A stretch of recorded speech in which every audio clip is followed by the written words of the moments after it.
talking to JT Cruz. Cavaliers head up to Sherando. Probably going to be on the bus by the time we post this interview on Friday morning. Talk about the long trip first off, and does that cause any, I don't know if I want to say worry, but big concern or no, not really? I don't know if I'd say the word concern, but the reality of the situation is it's a 3+ hour trip up there, and so there are some things that you're going to have to do that you wouldn't normally do on a Friday. We're leaving pretty early in the morning. Departure time's 10 a.m. We're going to get up to Shenandoah University, and they've been kind enough to let us use their field for a walkthrough up there. So we'll hop off the bus, we'll move around a little bit, we'll have our team meal at a restaurant nearby, and get to Sherando around 5, and it's business as usual at that point. But football players and coaches are kind of creatures of habit, right? And so anything that is a disruption of the norm, which a 3-hour trip is going to be different than what you're normally used to. It's not necessarily going to cause worry, but on the same hand, maybe a little bit of added stress than just playing at home or riding 10 minutes up the road to play Heritage or that sort of thing. A little bit different than what you're used to. I think we talked about it before. You don't want to schedule a regional opponent that you could see down the road in the regional tournament. But if you are going to have a longer road trip down the road, do you want to schedule a longer road trip early on the season or no, not really? I don't know that it really matters all that much. Each week is so much its own thing. You're dealing with different things on a week-to-week basis. And so maybe having something early in the season where just from a logistics standpoint, you can kind of lean back on that and say, okay, we did X, Y, Z, and this went well, this didn't go well. That helps a little bit. And we've taken some longer trips in the past. Going to Gretna, obviously none of them 3 hours, but going to Gretna, going to Halifax, that sort of thing. You've done some traveling, but nothing like the trip we're about to take, where we were actually able to. Our booster club was kind enough to purchase charters for us to get up there, so we're not riding one of the yellow buses 3 hours. But it's just different than the normal road trip. Got more leg room, but I don't know if you got more comfort. And I'm not trying to knock a charter that way, but I mean, like you said, you're out of routine, you're out of rhythm. It's not a 10-minute drive, So anyway, talk about who has started playing well in the playoffs and what they've got to keep going. Honestly, I don't know that it's any names that we haven't talked about in the past, and I think that's one of the good things from our team is that we have a lot of guys that have been able to pitch in and play good football. It's not that we have any one supreme superstar who's going to go out there and take the game over. It's just a lot of really, really solid football players on both the offensive and defensive side of the ball who all pitch in, all do their job, all know their role, all know what's expected of them, and kind of buy into that and buy into the team brand of football. So, I mean, I wouldn't say that any one specific guy has gone out there and taken over each game that we've played in. It's just, all of these guys have accepted the challenge of, hey, you got to raise your level of play in playoff football. And I think they've all done that. How long you been doing this for again, football? Coaching? This is my 4th year as the head coach at JF, my 7th year in high school. And then I want to say I coached maybe 7 or 8 years of college before that. So whatever the math is there. So you've done this a while, 14, 15 years. Something and you like played that. probably for most of your life too. So you've seen people step up though when, I hate to say when the lights get bright, but so on and so forth. So with that being said, I mean, it's the next man up where, hey, your number could be called and time to shine. Yeah, absolutely. And to be honest, we kind of dealt with a little bit of that earlier this season in coming out of our bye week, we brought some 10th grade players up that for the first half of the season were JV guys and were producing really, really well on JV and saw a lot from them and said, hey, we're going to bring you guys up and we're going to see what you're really made of out here on Friday nights. And when the lights were the brightest, man, those kids went out there and they performed. And so they've really solidified themselves as solid varsity starters. And so, there's been a little bit more of that as the season's gone on. Losing a kid like Wrigley Colling, who's a multiple year starter, 3-year starter on offense, 3-year starter on defense, returning first team player on both sides of the ball, you lose that guy in the last regular season game. Well, you can't replace that production with one guy. But Spencer Sloan, who has been a rotational guy for us on defense, started the whole year on offense at tight end. Well, now he stepped up and he started defensive end and did a really good job in that Orange County game.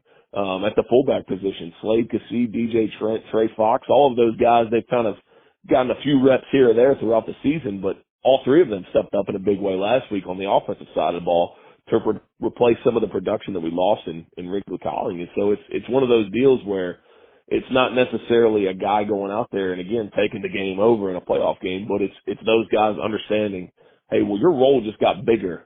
You know, we lost a really good player that's played a lot of snaps, and so somebody's going to have to fill that role. And it's not going to be one person, but understanding, like, hey, your role got bigger from what it usually was. You know, for the most part of the season, Slade was able to go out there and dominate on defense and not really have to worry about the offensive side of the ball. Well, now we're asking him to go out there and give us some snaps on offense. Same with Trey. Trey Fox played linebacker for us all year and did a really great job. Well, now you got to go play some fullback for us too. DJ as well. I mean, you know, so it's one of those things where have they accepted that challenge? Yeah. Have they gone out there and just taken the game over? No, but we're not asking them to do that. We're asking them to go out and do their job, and they've done that. Wrigley a big talker? I'm not saying trash talker, but, you know, like vocal leader? Wrigley is a great leader in that he leads by example. He's not a big rah-rah guy in that he's going to go out in front of the team and deliver a huge speech, but I think it's his leadership style is more subtle interactions that he has with guys, like just on the side, not in a big in-your-face type of way, but just kind of pushing guys in the right way to get the best out of themselves. What does a vocal leader mean to you? It's big. It's big. And truthfully, it can be hard to find those guys at times. You know, you need a kid who it's got to be the right kind of way, of being a vocal leader. And it doesn't come naturally to most everybody. Most everybody, you got to kind of coach them in how to do it, because some people hear vocal leader and they think, well, like, okay, I need to yell at my teammates to tell them to work harder and get more out of them. Some guys respond to that. Most guys don't respond to that. Right. You know, and so it's finding the right way to kind of thread that needle of holding your teammates accountable in a vocal way while not making them feel defensive and alienating them in that way. So how do you define it, I guess, is my question. It's each kid's going to be different. Okay. And so you can try and push kids in a certain direction to get more out of them. The biggest thing that I tell my guys that I think have the ability to be the vocal leader who's going to talk to the team is positivity, right? Like push your teammates in a positive way. Never talk down to them. Never again talk at them. Like make them feel like you believe in them and that they can give you more than they're giving right now. Because when you say vocal leader, and you talked about rah-rah a few minutes ago, and that's not what Wrigley's role is, to me, I almost think of a vocal leader as somebody maybe who's calling out things defensively or offensively.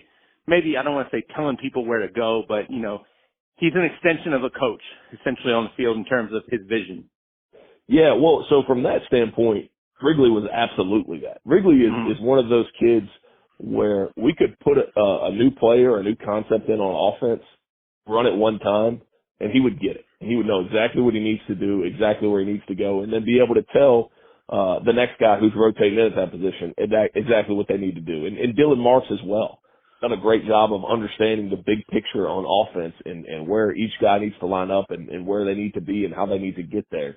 And so from a leadership standpoint there, you know, again, you lose that with Wrigley, and it's almost one of those things where, again, I've had that guy for 3 years. And so I've kind of taken it for granted that he's just going to know. Like I call a certain thing that maybe we haven't ran in like 4 weeks. He just knows it. He knows exactly what he needs to do on that play without really me even having to coach him hard. Well, Slade doesn't know it because Slade hasn't done it. You know, he hasn't done it for 3 years. It's not that he can't learn it. It's just that he hasn't had the opportunity to do it. And so it takes a little bit more repetitions. It takes a little bit more coaching to be able to do that. And again, that's where even having a guy like Wrigley who he because he's injured is not able to have an impact on the field on Fridays, he's still able to have a positive impact for us because he's out there on the practice field and like after every play he's pulling those guys aside and kind of talking to them and telling them like, hey, you know, this is where you line up on this play. You hear this part of the call and it tells you to do this, you know, that sort of thing. And so again, having an impact from a leadership standpoint, even when he's not out there on the field. So who's your vocal guy on the field right now defensively? Defensively, there's a couple different guys that fill that role in different ways. Slade has really stepped into that role as a vocal leader. Tyrese Callaway has done a great job for us. Again, as a guy who's being positive. Logan Candace has done a phenomenal job all year as a vocal leader. DJ Trent in the linebacking core. Thax Rowland is a guy who he's all positivity all the time. He's always like Thax is one, he's going to know what the offense is doing before they know it. He's one of the most savvy football players I've been around. But two, just encouraging his teammates and pushing them in the right way and kind of being that rah-rah guy that you need out there that's going to bring energy all the time. And so it's I wouldn't say there's any really one guy. I think everybody kind of pitches in a different way and pushes each other in different ways. I hate to ask you this question coming out of my mouth next, but who is maybe your both best or most influential player that wouldn't say boo to a goose? Wouldn't say boo to a goose. Right? Explain that to me. What do you mean? So basically, if you don't say boo to a goose, it's basically somebody that's going to be really quiet, maybe lead by example, but really it's probably not going to say two words out there. Probably if I had to pick one guy, one guy who's done a great job leading by example, but doesn't really is not a huge vocal guy. I would say Cole Daniel. Cole's been our center all year. This is his first year as a starter. He's been in our program for a long time, but kind of stepping in and hasn't necessarily had to be that big time vocal leader, but just goes out there and does it every day. Every day he gives effort at practice, whether it's on offense, whether he's playing scout team offense. Like it's not one of those things where you got to beg Cole to go out there and give you reps. Like he's out there every day on scout team offense, making the defense better because he's working them.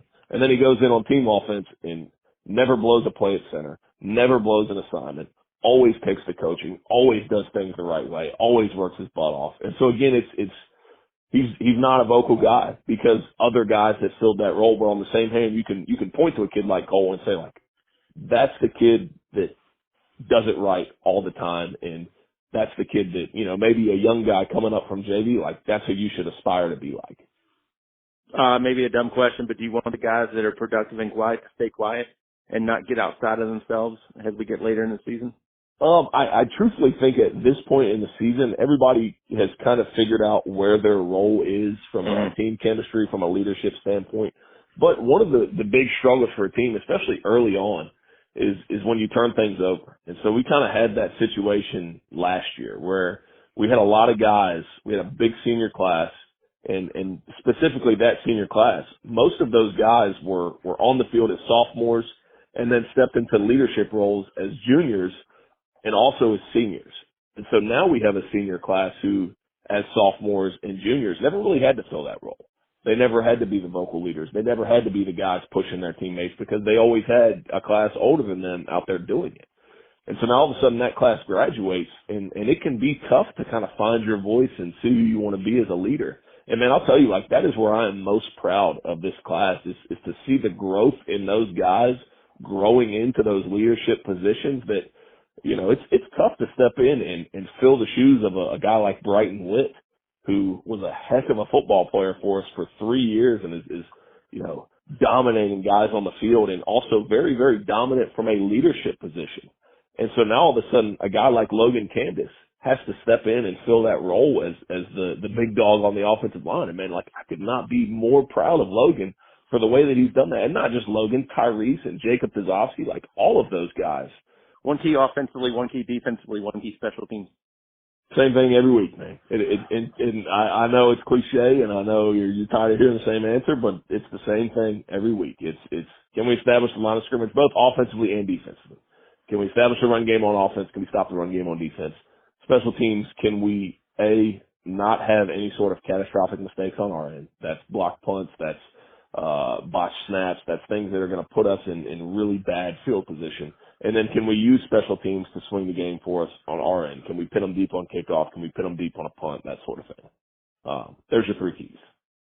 Best of luck, and, I'm sure everybody is going to be a Salem fan tomorrow because whoever wins out of you and Sherando gets the home game if Salem wins. Yeah, I'd say that's probably true. So, Coach, appreciate it. Absolutely.